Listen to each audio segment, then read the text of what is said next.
জয় শ্রীকৃষ্ণ। প্রিয় ছাত্রছাত্রীরা, তোমাদের সবাইকে স্বাগতম। আজকের এই ভিডিওটা বিশেষ করে অভিভাবকদের জন্য, অর্থাৎ আমাদের যে জেএনভিএসটি 2027 ক্লাস 6 এর যে পরীক্ষার ফর্ম ফিল আপ এর নোটিফিকেশন বেরিয়েছে। আজকের এই ভিডিওতে খুব সুন্দর করে আমরা দেখব যে বাড়িতে বসে কিভাবে অনলাইনে সমস্ত জিনিসগুলো সঠিক করে আমরা ফর্ম ফিল আপটা আমরা করব। ওকে, প্রত্যেকে কিন্তু একদম শেষ পর্যন্ত ভিডিওটি দেখবেন। ফর্ম ফিল আপের পূর্বে ভালো করে প্রত্যেকটা তথ্য ভালো করে যাচাই করে নিন যে কোথায় কি করতে হবে না করতে হবে, তারপরে বাড়িতে ফর্ম ফিল আপটা করবেন। সেই সঙ্গে কারুর যদি ফর্ম ফিল আপ করতে অসুবিধে মনে হয় আমাদের সঙ্গে যোগাযোগ করবেন, আমরা ফর্ম ফিল আপ করে দেবো ফ্রিতে, কোনো রূপ পয়সা না নিয়ে। ওকে, তো চলে আসছি এক এক করে। সেই সঙ্গে আমাদের এই বছর তো সিলেবাস প্যাটার্ন চেঞ্জ হয়েছে, তো আমাদের মুক্তির পাঠশালা চ্যানেলে সমস্ত কিছু আমাদের করানো হবে। আমাদের যেটা গণিত, মানসিক দক্ষতাতে যেটা দুটো পার্ট হয়েছে, অর্থাৎ একটা মানসিক দক্ষতা যেটা আগে ছিল, সেই সঙ্গে যেটা আমাদের ইভিএস যোগ হয়েছে, সেই সঙ্গে যেটা আমাদের ভাষা জ্ঞান ছিল, সেই সঙ্গে আমাদের মক টেস্ট সিরিজও আসবে। সমস্ত কিছু একদম এক্সাম ওরিয়েন্টেড, অর্থাৎ পরীক্ষাতে যেমন করে আসবে সেইভাবেই আমরা করাবো। ওকে, তো সুন্দর করে মুক্তির পাঠশালার সঙ্গে থাকতে হবে পরীক্ষার সমস্ত তথ্য পাওয়ার জন্য। চলে আসছি ফর্ম ফিল আপে। একদম প্রথমে ফোনে বা ল্যাপটপের সুন্দর করে গুগল ক্রোম ব্রাউজারে গিয়ে সুন্দর করে এনভিএস বলে সার্চ করতে হবে, আর কিচ্ছু লেখার দরকার নেই, জাস্ট এনভিএস। একদম প্রথমেই চলে আসবে এইরকম rcil.gov.in বা এইরকম এখানে নবোদয় বিদ্যালয় সমিতির ওয়েবসাইটও চলে আসবে। আমি আরো সুবিধার জন্য একদম লিংকটা আমি এই ভিডিও ডেসক্রিপশন এবং কমেন্ট বক্সে আমি দিয়ে দেবো, যাতে সেই লিংকে ক্লিক করলেই সরাসরি একদম ফর্ম ফিল আপের সাইটটা খুলে যায়। ওকে, তাহলে প্রথমে এই জায়গাটাতে ক্লিক করতে হবে। আমি পাঠাবো একদম এই অংশটা পাঠাবো, যেখানে লিংকে ক্লিক করলে একদম এই পেজটা খুলে যাবে। ওকে, একদম প্রথমে রয়েছে click here for registration for class 6 জেএনভিএসটি 2027-28। যেই যেই জিনিসগুলো বলবো ফর্ম পূরণ করার আগে সেই তথ্যগুলো, সেই ডকুমেন্টগুলো সুন্দর করে রেডি করে তারপরে ফর্ম ফিল আপ। ওকে, তাহলে এটাতে আমরা ক্লিক করব। এবারে সুন্দর করে ফর্ম ফিল আপের পূর্বে যা যা কিছু জিনিস রয়েছে আমাদের করে নিতে হবে। আমি পুরো বিস্তারিত ভাবে জিনিসগুলো বলবো। ওকে, আমি বিস্তারিত ভাবে জিনিসগুলো বলবো। এখানে প্রথমে রয়েছে লাস্ট ডেট টু অ্যাপ্লাই। আমরা প্রত্যেকেই জানি জুলাইয়ের 31 তারিখ শেষ ডেট, কিন্তু এটা 100% অবশ্যই বাড়বে। আচ্ছা, এরপরে এক্সাম ডেট আমাদের রয়েছে 28/11, অর্থাৎ নভেম্বরের 28 তারিখ পরীক্ষা। আর রেজাল্টটা বলেছে যে 2027-এর মার্চ এপ্রিল মাসে রেজাল্টটা বেরোবে।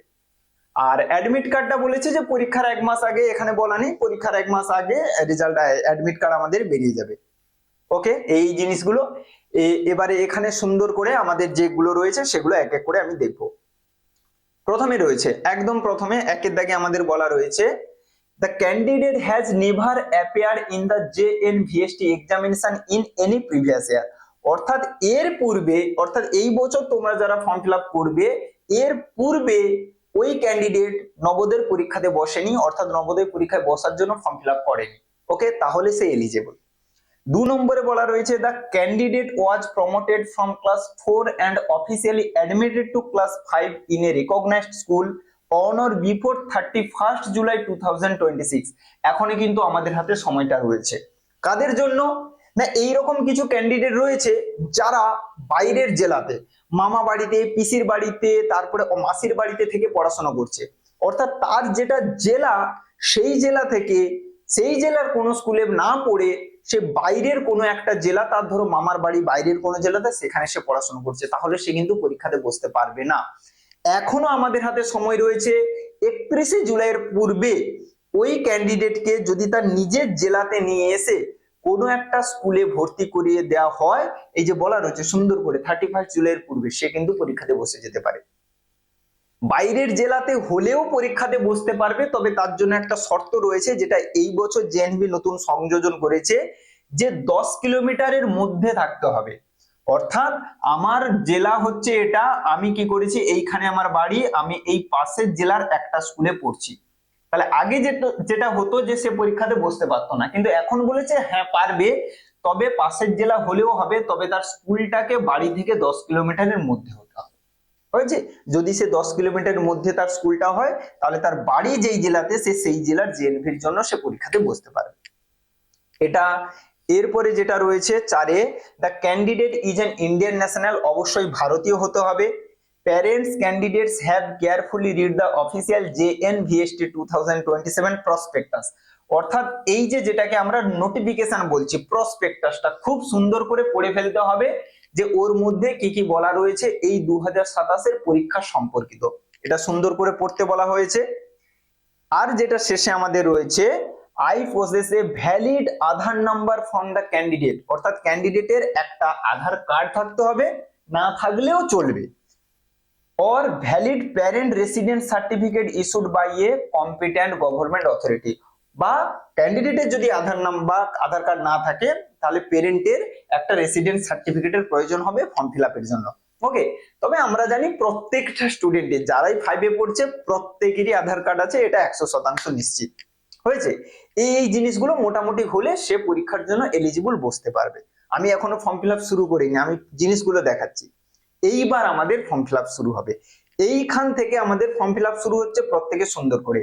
এবারে একটা কথা বলি, অনেক ক্ষেত্রে কি হবে, আমি প্রত্যেকটা পয়েন্ট বলে বলে যাচ্ছি, যে আমি সমস্ত কিছু ফর্ম কমপ্লিট করে দিলাম, যতক্ষণ না রেজিস্ট্রেশন নাম্বার আসছে, পুরো কমপ্লিট করে সাবমিট করে দিয়েছি, দেখা যাবে আবার ওই এর আগে যে পেজটা ছিল সেটাতে চলে এসেছে, তাহলে বুঝতে হবে তোমার ফর্ম কিন্তু সাবমিট হয়নি। যতক্ষণ না তোমার রেজিস্ট্রেশন নাম্বার বলে, যে ইওর অ্যাপ্লিকেশন নাম্বার বা রেজিস্ট্রেশন নাম্বার বলে যতক্ষণ না আসছে, তোমার কিন্তু ততক্ষণ ফর্ম সাবমিট হচ্ছে না, এটা মাথার মধ্যে রাখতে হবে। যদি কখন এটা হয়, যে ফর্ম ফিল আপ করতে যখন অনেকটা সময় লেগে যায় না, ফাইনাল পেজ সাবমিট করতে গেলেও সাবমিটের পরে সাবমিট না হয়ে পুনরায় এই পেজটাতে চলে আসে, বা এর আগের পেজটাতে চলে আসবে, এটাতে আসবে না, এর আগে যেটা আমরা দেখালাম সেই পেজটাতে চলে আসে, আবার একই রকম ভাবে তাড়াতাড়ি করে করতে হবে। চলো তাহলে প্রথম যেটা রয়েছে শুরু করছি, if the candidate parents affirm and declare that the candidate is fulfilling all the above eligibility, এর উপরে যতগুলো এলিজিবিলিটি বলা রয়েছে প্রত্যেকটা যদি হয়, তাহলেই সে পরীক্ষাতে বসতে পারবে। আমাদের সুন্দর করে এখানে ইয়েস করতে হবে। এখানে যদি কেউ নো করে, তাহলে কিন্তু সে ফর্ম ফিল আপ করতে পারবে না, এখানে ইয়েস করতে হবে।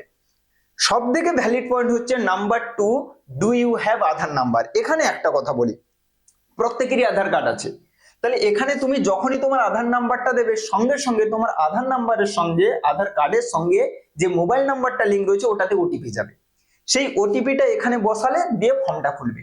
কিন্তু অনেক ক্ষেত্রে কি হয়, ওটিপি যায় না, আবার যেই ওটিপিটা গেছে সেই ওটিপিটা বসালে ভুল ওটিপি বলে। আমরা এত বছর ধরে করছি, আমাদের অভিজ্ঞতা থেকে বলছি। সেই জন্য বলবো যে প্রথমে তোমরা তোমাদের আধার কার্ড দেবে, আধার নাম্বার দেবে, ফোনে ওটিপি যাবে। যদি সমস্যা হয় কোনো অসুবিধা নেই, তোমরা কিভাবে করবে আমি বলে দিচ্ছি। Do you have Aadhaar number আমরা প্রত্যেক বছর করাচ্ছি, কোনো অসুবিধা নেই। Do you have Aadhaar number এই জায়গাতে কি করবে, নো করবে, ঠিক আছে? কোনো সমস্যা হবে না, তোমার কোনো অ্যাডমিশন কিচ্ছু আটকাবে না, ঘাবড়ানোর কিচ্ছু নেই, ঠিক আছে?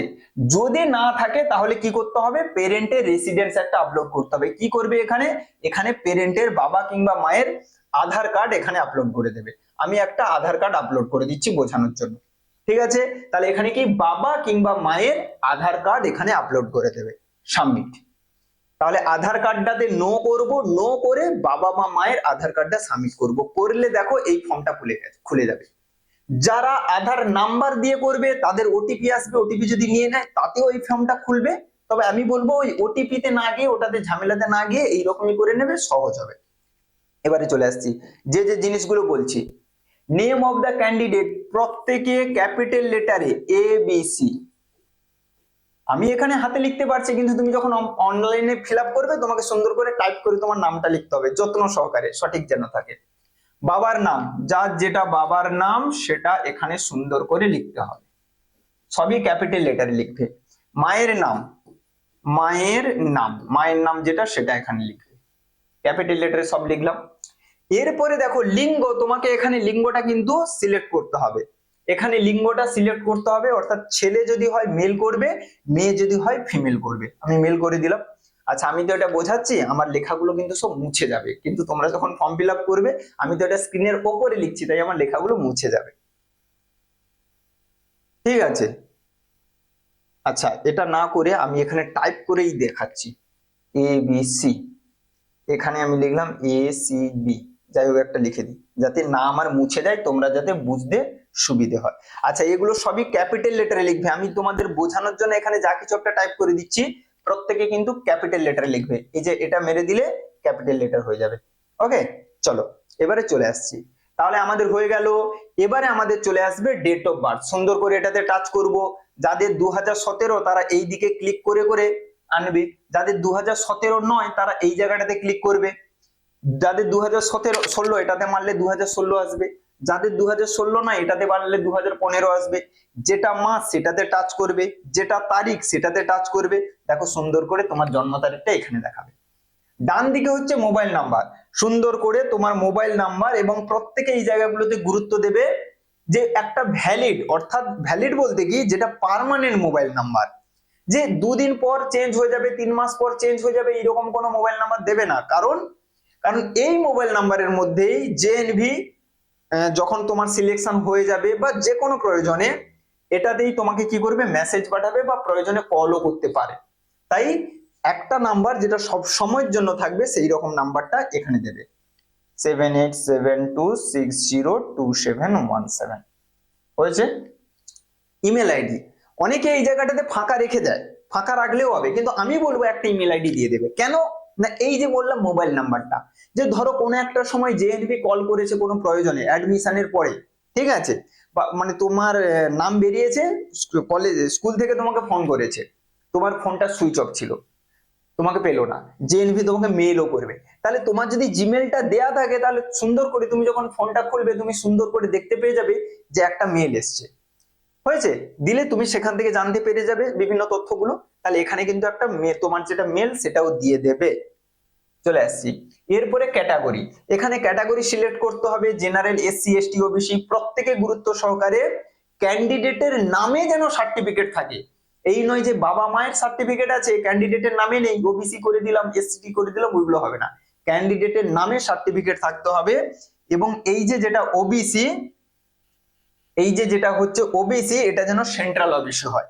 কেউ কারোর যদি অসুবিধে হয় বুঝতে যে কোনটা সেন্ট্রাল লিস্ট কোনটা স্টেট লিস্ট আমি বুঝতে পারছি না, আমাদের সঙ্গে যোগাযোগ করবে, তবে কেউ কল করবে না, হোয়াটসঅ্যাপে পাঠাবে, আমরা চেক করে বলে দেবো যে সঙ্গে সঙ্গে যে ওটা সেন্ট্রাল লিস্ট না স্টেট লিস্ট। ওকে, যদি সেন্ট্রাল লিস্ট হয় তাহলে এটা ওবিসি করবে, চালাকি করে এখানে ওবিসি করে দেবে, পরে কিন্তু রিজেক্ট হয়ে যাবে, ঠিক আছে। পরে বলতে কি, যখন তোমার নাম সিলেক্ট হয়ে গেল, তুমি পাস করে গেলে, ওখানে যখন অ্যাডমিশন ভেরিফাই হবে, যখন দেখবে তোমার ওবিসি সার্টিফিকেটটা এটা স্টেট লিস্টেড, তুমি কিন্তু রিজেক্ট হয়ে যাবে। স্টেট লিস্ট, ওবিসি লিস্ট কথার অর্থ এই নয় যে আমাকে রাজ্য সরকার দিয়েছে, কেন্দ্র সরকার দিয়েছে, কেন্দ্র সরকারের একটা লিস্ট, তা বাদেও রাজ্য সরকারের আলাদা কিছু কিন্তু লিস্ট থাকে। ওকে, আমি চেক করে সেগুলো বলে দেবো, আমি জেনারেল করলাম। আচ্ছা, এবারে হচ্ছে ডিসেবিলিটি, অর্থাৎ কেউ কানে কম শোনে, চোখে কম দেখে, কোনো বিকলাঙ্গ রয়েছে, তাদের কিন্তু সার্টিফিকেট থাকতে হবে। এই যে আমি চোখে কম দেখি এখানে আমি করে দিলাম ওই রকমটা হবে না, আমি কানে কম শুনি এখানে করে দিলাম ওই রকমটা হবে না, সার্টিফিকেট থাকতে হবে। এবং শুধু সার্টিফিকেট থাকলেই হবে না, সেই সার্টিফিকেটের পার্সেন্টেজটা 40% বা তার বেশি হতে হবে, কম হলে কিন্তু তুমি গ্রহণযোগ্য হবে না। হয়েছে, তাহলে সার্টিফিকেটে যদি দেখো তোমার 40% এর বেশি রয়েছে ডিসেবিলিটি, তাহলে তুমি হবে। বাকি এই জায়গাটা তাহলে কিচ্ছু করার দরকার নেই, ছেড়ে দাও। এবারে চলে আসছি অ্যাড্রেস। এই অ্যাড্রেসের জায়গাতে শুধুমাত্র গ্রামের নাম আর পোস্ট অফিস লিখবে, আর কিচ্ছু লেখার দরকার নেই, থানা ফানায় কিচ্ছু লেখার দরকার নেই, ঠিক আছে। কেবলমাত্র তোমার গ্রামের নাম লিখবে,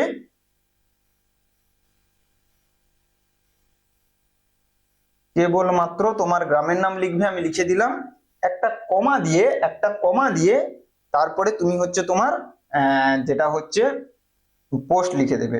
আচ্ছা, আমার সবগুলো ক্যাপিটাল লেটারে করে লিখে দিচ্ছি তোমাদের বোঝানোর জন্য, কারণ এই যে বোঝাতে বোঝাতে যত বেশি সময় যাবে ফর্মটা সাবমিটই হবে না। হয়েছে, তাহলে এখানে গেল, তাহলে শুধু গ্রাম এবং পোস্টের নাম লিখবো, আর কিচ্ছু লাগবে না। এখানে আমরা সুন্দর করে আমরা কি করব, আমাদের পিনকোড যেটা সেটা দেব, পিনকোড যেটা সেটা দেব, দিয়ে দিলাম। পরবর্তীতে চলে আসছি, এখানে দেখো রেসিডেন্সিয়াল স্টেট, অর্থাৎ তোমার রাজ্য সিলেক্ট করতে হবে, তোমার রাজ্য সিলেক্ট করতে হবে, করে নিলাম। এবারে এখানে তোমার কি করতে হবে, তোমার যে জেলাতে বাড়ি সেটা সিলেক্ট করতে হবে। করে নিলাম। ইস্ট মিদনাপুর, দেখো যেই সিলেক্ট করেছে এখানে চলে এসেছে you are applying for JNV East Midnapore. তোমার যেই জেলাতেই বাড়ি তুমি কেবলমাত্র সেই জেলার জেএনভির জন্য ফর্ম ফিল আপ করতে পারবে। তুমি যখনই ওখানে যে জেলাটা সিলেক্ট করবে সেই এই সমস্যা যত বেশি নিয়ে নিচ্ছি এখানে সমস্যা চলে আসছে। এই দেখো এখানে টাচ করছি হচ্ছে না। এখানে যখনই তুমি টাচ করবে এখানে হচ্ছে তোমার ইস্ট মিদনাপুরের মধ্যে যতগুলো তোমার ব্লক আছে এখানে শো করবে। তোমার যেই ব্লকে বাড়ি সেইটা হচ্ছে লিখবে, ঠিক আছে? তোমার যেই ব্লকে বাড়ি সেই ব্লকটা এখান থেকে সিলেক্ট করবে। এখানে হচ্ছে না, অনেকটা সময় করে ফেলছি এই জন্য এখানে একটু সমস্যা হচ্ছে।